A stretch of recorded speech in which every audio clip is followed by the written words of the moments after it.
ছিন্ন শির কাটা মুন্ডু রাম নাম বলিতে লাগিল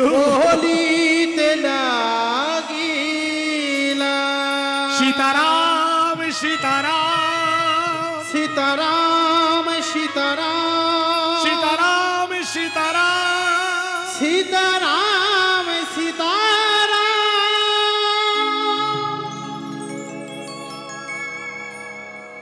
দেখুন একদিকে দেহ, একদিকে কাটামুন্ডু, দেহের সঙ্গে নাই কোনো সংযোগ। কাটামুন্ডু বলেছিল রাম নাম। রামচন্দ্র বর দিলেন, বিভীষণ তরণী, আমি তোমায় আশীর্বাদ করি, এই জন্মে তুমি রাক্ষস কুলে জন্ম নিয়েছ, পর জন্মে তুমি হবে আমার প্রিয় মর্ম সখা, তুমি হবে সুবল সখা। সেই সুবল পরজন্মে হয়েছিল শ্রীমন মহাপ্রভুর পার্ষদ গৌরীদাস পণ্ডিত। আশ্রমটা কোথায় আছে জানেন মায়েরা? নবদ্বীপে যাবার পথে আছে না কাটুয়া, কালনা, ওই কালনা শ্রীপাঠ হলো গৌরীদাস পণ্ডিতের আশ্রম। ওখানে আমাদের এই মাসেই প্রোগ্রাম আছে 25 তারিখে সন্ধ্যে 7টায়। সারা পশ্চিম বাংলা নয়, বহু দেশ দেশান্তর থেকে ভক্তরা ওই জায়গাতে আসে। 25 তারিখ, পৌষের 25 তারিখ, হ্যাঁ চৈত্রের 25 তারিখ প্রোগ্রাম আছে। তাহলে গৌরীদাস পণ্ডিত তার পরজন্মে কে হয়েছিল? বীরভূম নানুরের চণ্ডীদাস, যে চণ্ডীদাস রজকিনী এরাই প্রেমের শিরোমণি। সেই চণ্ডীদাস মহাপ্রভুকে নিয়ে, ভগবান শ্রী গোবিন্দকে নিয়ে অনেক পদ লিখেছে। তাই গোবিন্দ আমার খেলতে খেলতে, ওই সুবলের সঙ্গে খেলতে খেলতে, যেই না রাধার দিকে মানে সুবলের দিকে তাকিয়েছে, রাধার কথা মনে পড়েছে। তাই কি করলেন গোবিন্দ আমার? আপনার ধেনু গান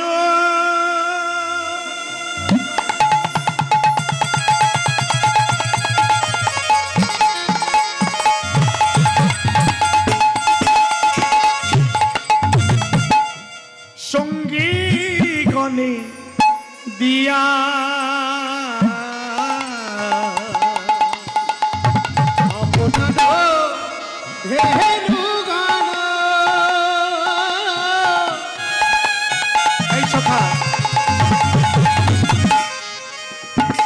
তোরা আমার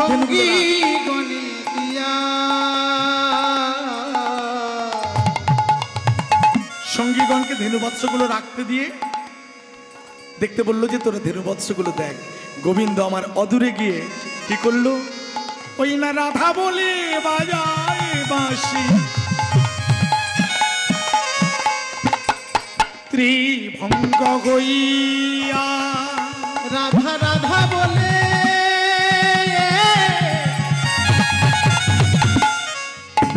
বাজায় বাঁশি, ত্রিভঙ্গ হইয়া। ওই না রাধা বলে বাজায় বাঁশি, রাধা রাধা বলে বাজায় বাঁশি। ও যে রাধা নামের সাধা বাঁশি, রাধা রাধা বলে বাজায় বাঁশি। ও যে রাধা নামের সাধা বাঁশি, রাধা রাধা বলে বাজায় বাঁশি। বলি আর তো রাধা নইতে না রে, হরি গৌর হরি হরি হরি। আর তো ঘরে রইতে নারী, রাধা বলে বাজায় বাঁশি, রাধা রাধা বলে বাজায় বাঁশি। যেই না বাঁশি বাজিয়েছে, শ্রীমতী রাধারানী আর ঘরে থাকতে পারছে না। বাজলে বাঁশি তখন রাধা যাবে যমুনায়। তার যার ডাক যখন আসবে তখন আর আমরা কেউ থাকতে পারবো না। এটা দৃষ্টান্ত শুধুমাত্র শ্রীমতী রাধাকে দিয়ে দেওয়া হলো। একটু শুনলে তো আর বিরাট বিস্তার করা যায় না। এ সবার জন্য ডাক। যখন তার ডাক আসবে যেতেই হবে, তার ডাক এলে কেউ থাকতে পারবে না। তখন জমি জমা সব ফেলে দিয়ে চলে যেতে হবে। কি বাবা, তাই না? জমি জমা সব ফেলে চলে যেতে হবে। কি, আমার অনেক বড় বড় বেগুন হয়, অনেক বড় বড় আলু ফলে, বড় ফুলের বাগান আছে, ও যত মায়া সব পড়ে থাকবে। পরের জায়গা পরের জমি ঘর বানাইয়া আমি রই, আমি তো এই ঘরের মালিক নই।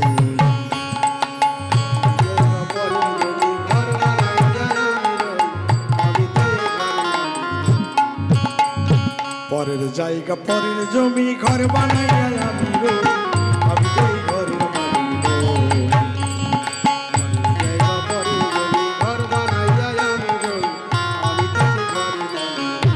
আস্তে, এ গান শুনলে সবাই মেতে যাবে, গান গাওয়া যাবে না।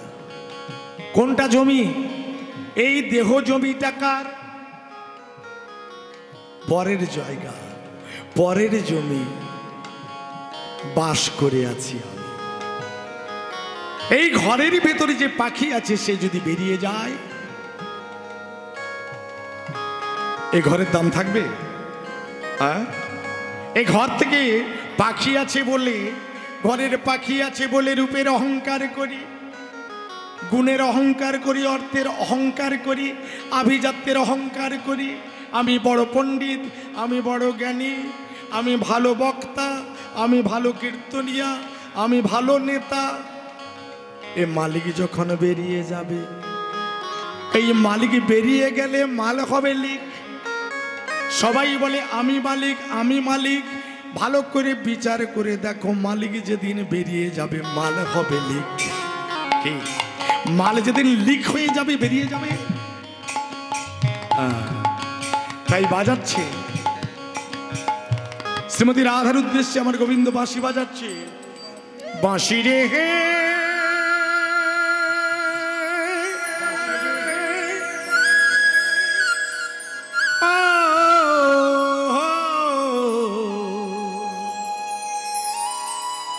কালার বাঁশি রে,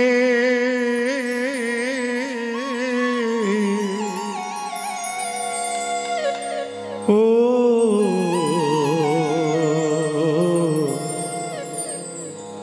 কালার বাঁশি রে, কালার বাঁশি রে,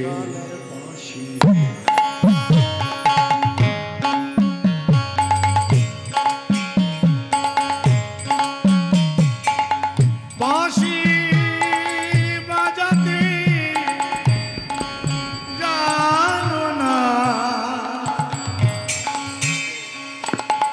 বাঁশি রে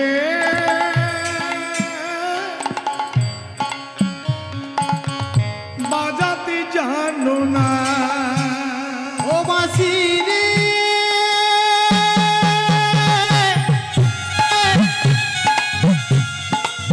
তুমি বাজাতে জানো না। বাঁশি, ও বাঁশি রে,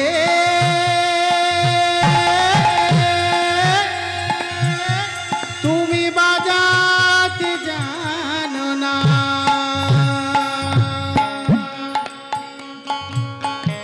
ওরে বাঁশি, তুমি বাজাতে সত্যি জানো না? কেন জানো? আমি শাশুড়ি ননদিনীর ঘরে থাকি, আর তুমি রাধা রাধা নাম বলে ডাকো। আমি ঘরের বাইরে যাব কি করে? শোনো, ওরে নামে ধইরা বাজাও বাঁশি, নাম ধইরা গো, ওরে বাঁশি, নাম ধইরা বাজাও বাঁশি। আমি মরি লাজে। ও বাঁশি রে,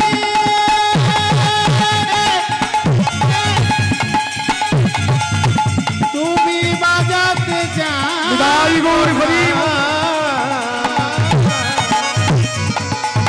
ও বাঁশি রে,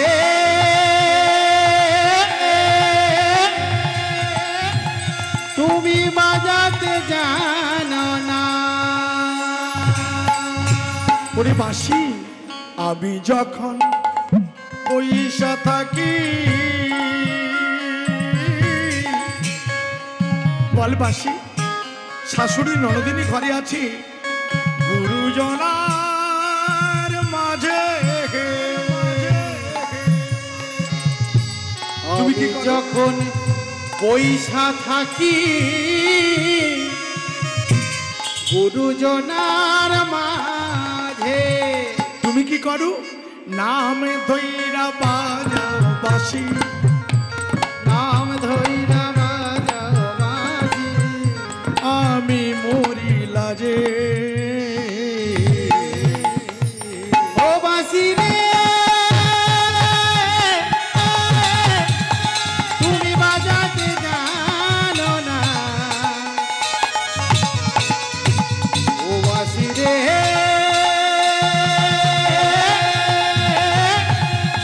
তুমি বাজাতে জানো না। ওরে বাসি ওপার হতে, এই যে মা বৃন্দাবনে কেউ যান না? বৃন্দাবনে গিয়েছেন? কারা গিয়েছেন একটু হাত তুলুন তো। আপনারা বর্ষানাতে গিয়েছেন? বর্ষানা, নন্দালয়, নন্দগাঁও, মাঝে একটা নদী, ওপারে আছে নন্দগাঁও, এপারে আছে বর্ষানা। আর গোবিন্দ ওপার থেকে বাঁশি বাজাচ্ছে, ওপার হতে বাজাও বাঁশি, আমি এপার হতে শুনি। ওপার হতে বাজাও বাঁশি, আমি এপার হতে শুনি। কি করো ও বাঁশি, আমি যাব কি করে ও পারে বল? আমি যে অবলা নারী, আমি যে গো আমি যে অবলা নারী, না জানি সাঁতার। ও বাঁশি রে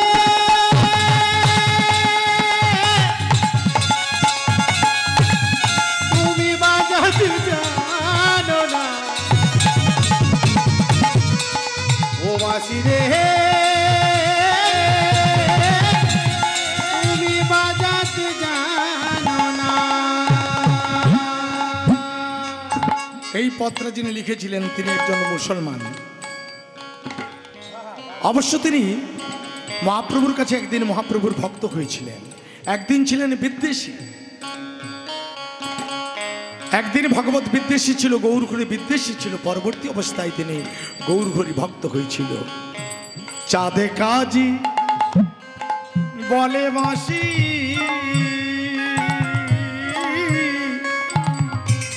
শুনে জুড়ে মরি। চাঁদ কাজী বলে বাঁশি, আমি শুনি ঝুরি মরি।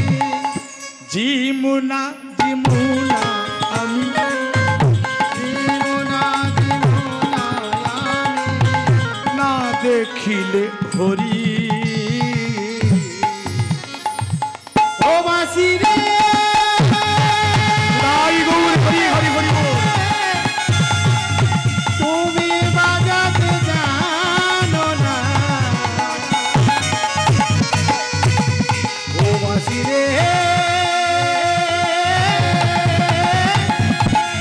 তুমি বাজাতে জানো না। আমি যমুনার কুলে যাব কি করে? শ্রীমতী রাধারানী শাশুড়ি ননদিনীর ঘরে আছে, ঘরে আছে বাঁধিনী, যারা বাধা দেয় তারা হলো বাঁধিনী, তা হলো শাশুড়ি ননদিনী। আমি যাব কি করে? তাই পূর্ণমাসে যোগমায়াকে স্মরণ করলেন। এই পূর্ণমাসে যোগমায়া যিনি হলেন বড়াই বুড়ি। আচ্ছা মায়েরা পসরা শুনেন না? হ্যাঁ, খুব শুনেন। ইয়ং চ্যাংড়ারা খুব খুশি হয়, হয় না?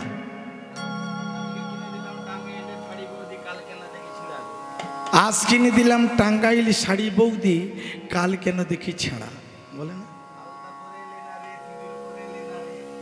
ও আলতা পরে লেনা রে সিঁদুর পরে, এরকম গান করে, কানে শুনিনি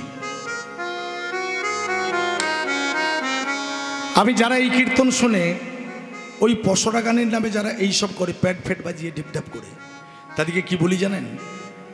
একে শোনার চেয়ে বাড়িতে ড্যান্স হাঙ্গামা করা ভালো, আর একটু বেশি আনন্দ হবে।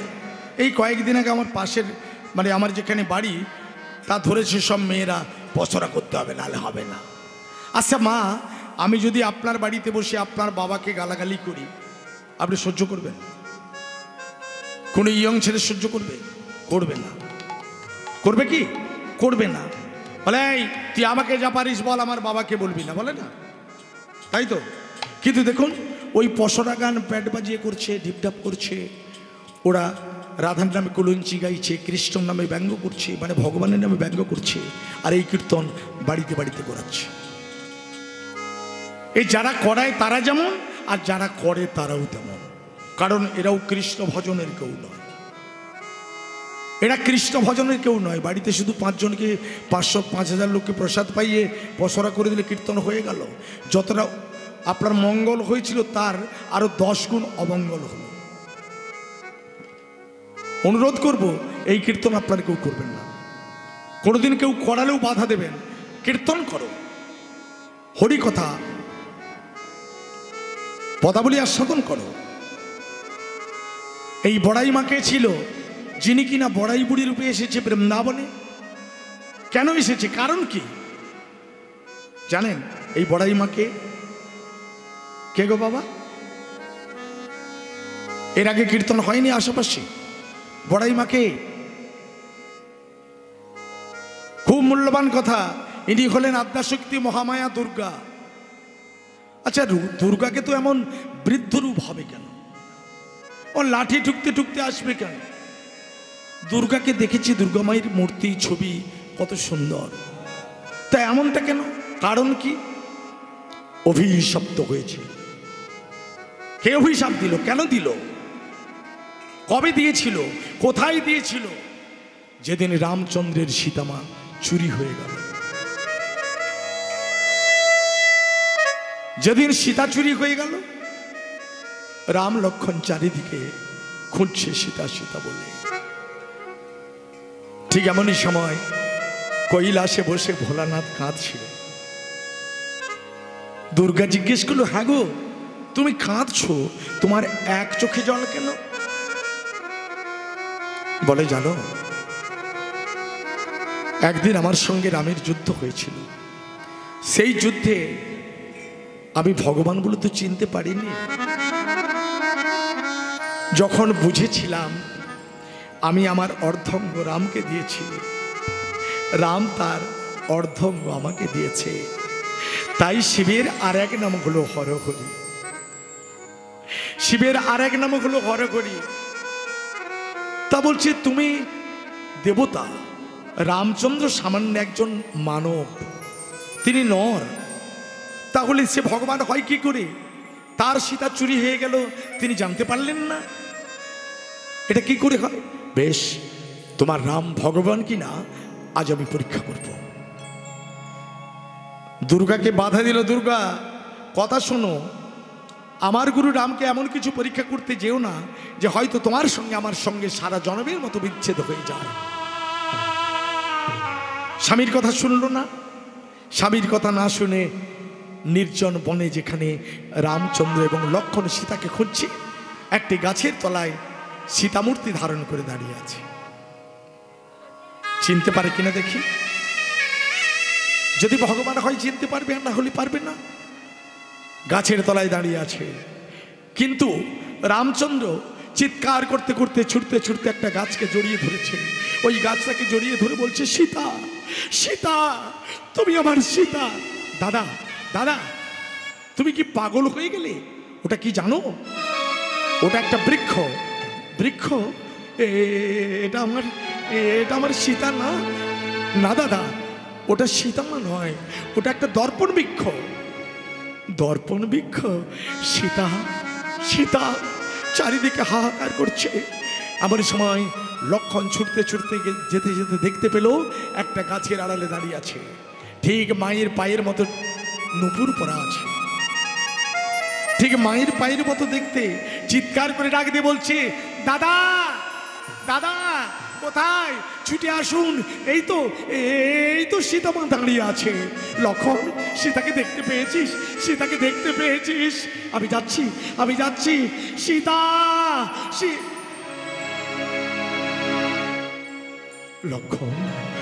লক্ষণ, আমি সীতাহারা, আমি আমার সীতাকে হারিয়েছি। কিন্তু লক্ষণ, আমি তো মা হারা নই। দাদা, আপনি কাকে মা বলছেন? রে জানিস, বিপদের সময় পরীক্ষা করলে মা। দাদা, আপনি কাকে মা বলছেন? ওরে, এই যে শঙ্কর ঘরণী আদ্যা শক্তি মহামায়া দুর্গা, মাগো তুই কাটা খাই নুনের ছিটে দিতে এলি। তুই আমার দুঃখের সময় তুই আমাকে ব্যঙ্গ করলি, চরণে লুটিয়ে পড়ল। আদ্যা শক্তি মহামায়া দুর্গা রামচন্দ্রের চরণে লুটিয়ে পড়ল। প্রভু, আমাকে যে শাস্তি দেবে সেই শাস্তি আমি মাথা পেতে নেব। মা, তোকে তো শাস্তি পেতেই হবে। হ্যাঁ, শাস্তি পেতে হবে। পরজন্মে আমি হব কৃষ্ণ অবতার। ওই কৃষ্ণ অবতারে আমার লক্ষ্মীর সঙ্গে হবে বিচ্ছেদ। আমার লক্ষ্মী রাধা রূপে যাবে আয়ানের ঘরে, আমি যাব নন্দালয়ে। ওই রাধার সঙ্গে মিলনের কিন্তু তোমায় বড়াই বুড়ি রূপে যেতে হবে। বেশ, তাই হবে। ভক্তমণ্ডলী, ভক্তিমতী মা তাই সেই বড়াই মাকে স্মরণ করলেন। আর বড়াই মা সবার চোখে মায়া দিয়ে জটিলা কুটিলার ঘরে প্রবেশ করল। মায়া এমন একটা জিনিস আপনার কাছে পড়ে থাকবে, আপনি খুঁজে পাবেন। এটা হলো মায়া। এই মায়ার কথা বলতে গেলে একটা ছোট্ট কথা না বললে নয়, জায়গাটা বেড়ে যায়। হ্যাঁ, তা মায়াটা কি? ছোট্ট একটা কথা বলে দিই, অল্প একটু করে বলবো। তা মায়াটা কি? একদিন নারদ মুনি গোবিন্দকে জিজ্ঞেস করলো, গোবিন্দ মায়াটা কি? মায়া কাকে বলে? মায়াটা কেমন? বলে, মায়া কেমন নারদ, আমি বলবো তোমায়, যাও তুমি এক গ্লাস জল নিয়ে এসো। নারদ জল আনতে গেল, আর যেখানে জল আনতে গেল দেখতে পেলে ছোট্ট কুটির থেকে একটা সুন্দরী মেয়ে বেরিয়ে আসছে। তাকে দেখে তার রূপে মোহিত হয়ে নারদ জল কি খাবে, তাকে দেখে অবাক হয়ে তাকিয়ে আছে। হ্যাঁ গো, তোমাকে দেখতে খুব সুন্দর, আমি তোমায় বিয়ে করব। চিন্তা করুন, ওই যে মায়া বিয়ে করলো, দুটো ছেলে হলো। দেখতে দেখতে প্রায় 12 বছর কেটে গেল। একদিন বলে, অনেকে কি করে, কাজকর্ম করার পর তো একবার ঘুরতে বেড়াতে যায় না? কেউ দীঘা যায়, কেউ পুরী যায়, কেউ নবদ্বীপে যায় না? পিকনিক করতে যায় না? তা বলে একটু ঘুরে আসি, একটু বেড়াতে গেল। আর বেড়াতে গিয়ে এমনই সময় কাল বৈশাখী মেঘের মতো মেঘ ঢেকে এলো, তুমুল ঝড় উঠে গেল। আর যখন ঝড় উঠে গেল, বিরাট বড় বড় সমুদ্র থেকে ঢেউ আসছে। এই যে ঢেউ, এই ঢেউ কি করছে, সঙ্গে সঙ্গে ধরে রাখতে পারছে না। একটা ছেলেকে কাঁধে নিয়েছে, আর একটা ছেলেকে কাঁধে ধরেছে, আর বউটাকে হাতে ধরেছে। বলে, ধরে থাক, ছাড়াছাড়ি করিস না। যেই না ধরে আছে, আর এমনই সময় একটা ঢেউ আসছে। বড় একটা ঢেউ এসে একজনকে নিয়ে, একটা ছেলেকে নিয়ে চলে গেল। বউকে ছাড়ছে না। আবার একটা বড় ঢেউ এলো, আবার একটা ছেলেকে নিয়ে চলে গেল। আবার একটা বড় ঢেউ আসছে, বউটাকেও তলিয়ে নিয়ে চলে গেল। কিছু পরে আবার একটা বড় ঢেউ এসে নারদকেও নিয়ে চলে যাচ্ছিল। কোন রকম জল হাঁপটে এসে ডাঙায় উঠল। দেখতে পেল ঝড় বন্ধ হয়ে গেল, বন্যা বন্ধ হয়ে গেল, নদীর ঢেউ বন্ধ হয়ে গেল। এমন সময় গোবিন্দ দাঁড়িয়ে আছে পাশে। নারদ, জল দাও। প্রভু, জল। তখন কতদিন হয়ে গেছে জানেন? প্রায় 12 বৎসর। 12 বৎসর পরে মনে পড়লো গোবিন্দের জলের কথা। মানুষের যখন 12টা বাজে তখন ভগবানকে ডাকে, এর শরীরে 12টা বেজেছে, তারপরে মনে পড়েছে গোবিন্দ। গোবিন্দ, তোমার মায়া বুঝতে পারলাম। এটা হলো মায়া। ওই পূর্ণবাসী যোগমায়া ঘরের মধ্যে প্রবেশ করলো, আর শ্রীমতী রাধারানীকে বলল, বেশ, আমি তোকে গোবিন্দের সঙ্গে, তুই যে জন্য স্মরণ করেছিস, আমি গোবিন্দের সঙ্গে তোকে মিলন করিয়ে দেব। তবে একটা কাজ কর, তুই দধি দুগ্ধ ঘিতঘোল একটু সাজিয়ে নে, আর আমি তোর শাশুড়িকে আমি সব বলে বুঝিয়ে দিচ্ছি। আমার সময় ঘরের বাইরে গিয়ে জটিলা কুটিলার মারার বাঁধন কেটে দিল, কানে সব শুনতে পেল, চিৎকার করে ডাকছি, জটিলা জটিলা বলি, ডাকি ঘন ঘন, ডাকি ঘন